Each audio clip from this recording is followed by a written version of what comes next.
Sen qovday men düşer halamadım. Qanatim var sen bu qalbimda.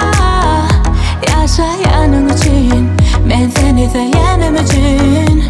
Hani doğru sözler yüreğim sevdir aydanları dinle. Sen bilen çındığına anlattım geliyor.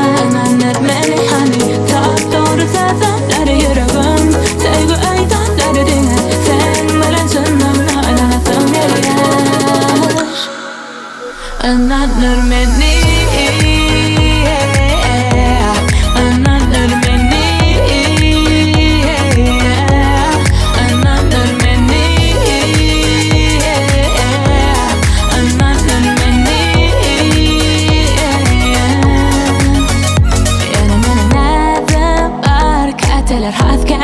Emma seni sevmediğimden bu yüreğim sana bağlanamıyor.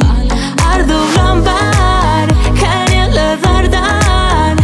Seni sevganim için ben seni saylanım için. Yeah, hani doğru sözler yüreğim sevdir aydanları dinle. Sen bilen çındığına anlattım geliyor.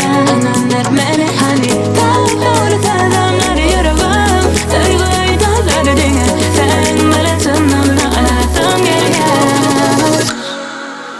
Anlar beni.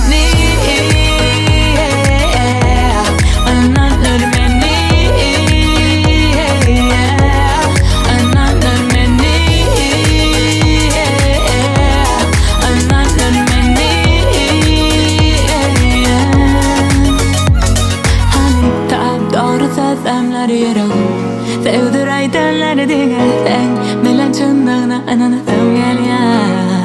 Hani doğru sözler yüreğim sevdir aydanları dinle.